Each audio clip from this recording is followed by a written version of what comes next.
Hi, today's video also focuses on this week's CodePen challenge, which is loaders. Today we'll have 3 of them even, so let's get started. We're going to start by allocating some space to each one of them, and that's going to be something like an edge length of 9 ems, let's say. We're going to set display grid, so we have a grid layout. Then we're going to have grid gap. Okay, that should be something there. Okay, then set a grid template, repeat auto. Okay, sorry about that, I'm feeling kind of crappy.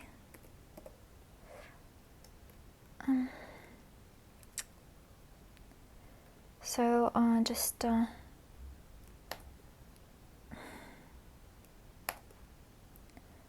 okay, what the heck did I do? Oh, like this.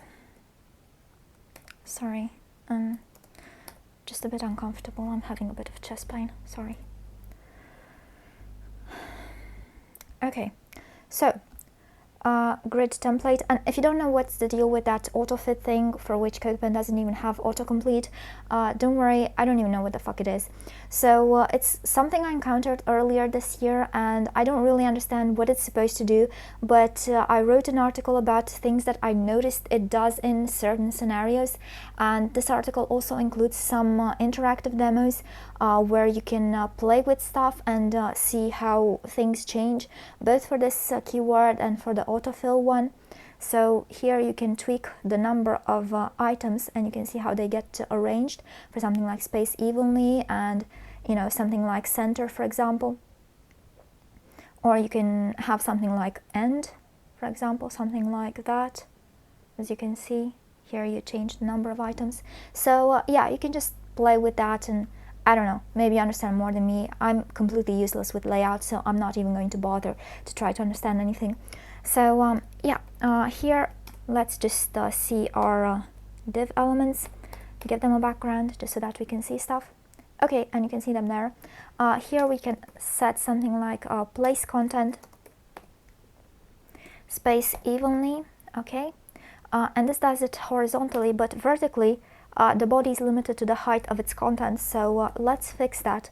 Let's set margin 0, and here let's set height, make it to full viewport height.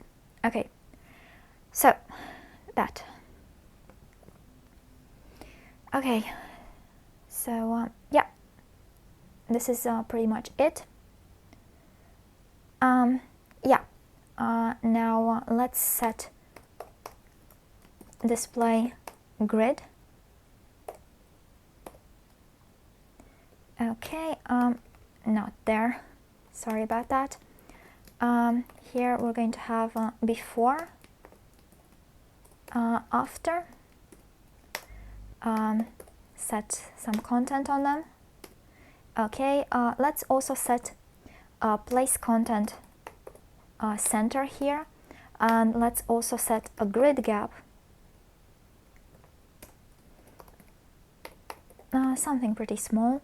And here let's set a padding so that they're not 0, so something, I don't know, pretty small. Let's also set a background here. Let's make it red, something. We're going to change that. Okay, so everything looks nice now. We're not going to need a background on the div itself. Let's set a border radius 50%. Let's also set grid autoflow column. Okay, that should do it. And here we'll be setting a linear gradient, and we'll be using those 2 colors, so the first color and the second one, right? And we'll be having an even split in the middle, so a sharp transition from one color to the other, something like that.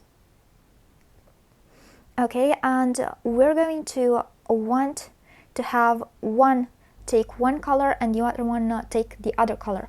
So for that, we're going to set a switch custom property here, and it's going to be a 0, and then switch it to 1 on the after. So this is going to be 1, okay, and now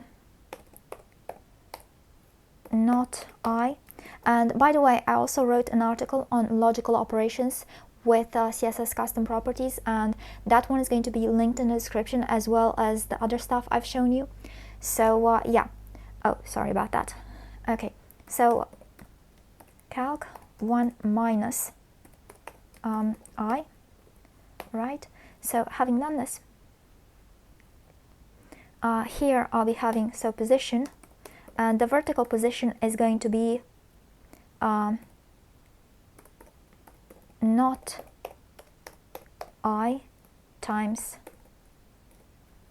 100%, okay, and the size is going to repeat horizontally, so it doesn't matter.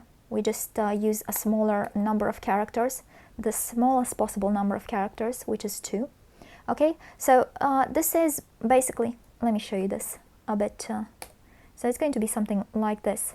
You can see it a bit there, and anyway, if I make it 80, you're going to see it. So the pink stuff is above there, and the yellow stuff is below that bottom line there. So for example, let's say I do plus 20% here, and you're going to see the yellow there at the bottom.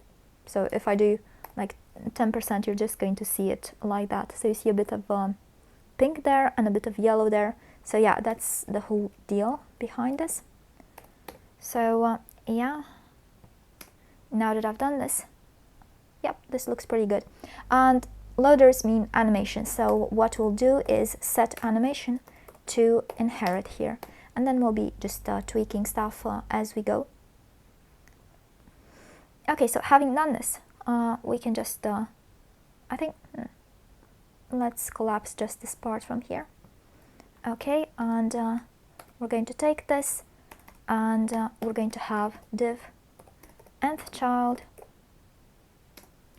1, and of course we'll be using those pseudo elements from there, right? So here we'll be having keyframes, animation 1, and 2 transform, and we're going to want something like scale 0.25. Okay, so here what we'll have is transform origin, and this one has that I switch to 0, this one has it to 1, and here we want the transform origin to be at 100% horizontally, and here we want it at 0.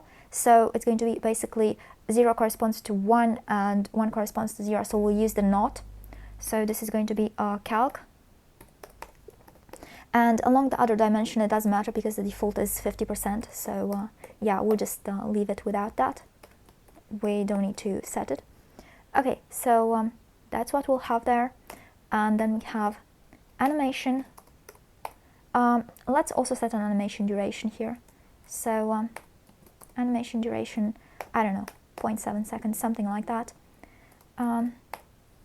like this, and let's use ease in out infinite alternate, and of course we want a bit a delay here, so we're going to have I times minus that animation duration. So when one grows, the other one decreases, and so on. So yeah, that's pretty much it for the first one. So then we'll just be taking this part and move on here. So we're going to have the second one, and of course the animation here. Here we're going to take this out, right? Take out the transform origin. Here we'll be having an animation which is going to be the second one.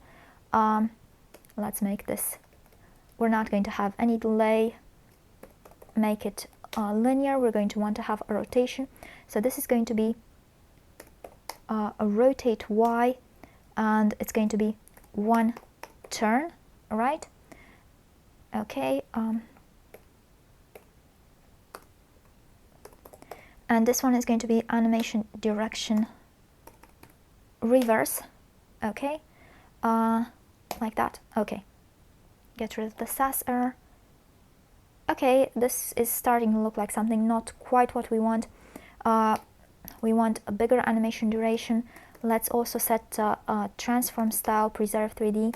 Something else we want to set is justify content, space between, so we have more space in between them, right? This looks better. And something else we're going to want is some perspective. So let's collapse this one. Okay, so here we're going to set perspective.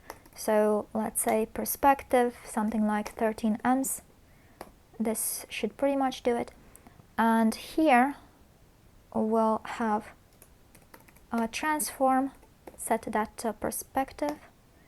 Okay, and we'll also chain it here in front, so perspective. Okay, so pretty much that. It should now work. Okay, so we have the second animation as well. Now let's take this and move on to the third animation, right? So this is going to be something like 3. Okay, let's see. Let's make it something like ease out in this case, and we'll be deleting this part. We'll also be deleting the perspective thing, rotate half a turn, right? And here we'll change the animation name here because we'll have 2 animations. So this is going to be 3.0, and we're going to have a second animation which is going to be 3.1. Okay, so 3.1 is not going to be transform related. Okay, so this is going to be the animation name, and here we'll have, let's set a grid autoflow row. Okay, and what we really want to change, let's collapse this part as well. What we really want to change is, remember the background position from here, so this one right here. Okay, so we'll take this here and set background position to, and here we'll be switching from not eye to eye. Okay, so that's what we'll want.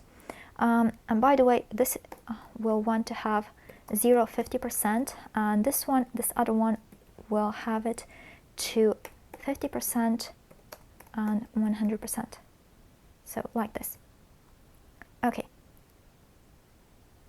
So something like this. I think we can just I don't know, bigger animation duration perhaps works better. Okay, so yeah, this looks a lot better, and we'll be leaving it at this. So this is what I wanted to show you for today. I hope you've enjoyed this video, and if you like the work that I've been putting out for more than 8 years now, please consider supporting it to help me stay afloat. You can do so by being a cool cat and becoming a patron on Patreon. The link is going to be in the description. Or you can get me something off my Amazon wishlist. Again, the links are going to be in the description. Or you can at least share this to show the world what can be done with CSS these days, because honestly, I think it's pretty damn cool. In any event, thanks for watching, and until next time.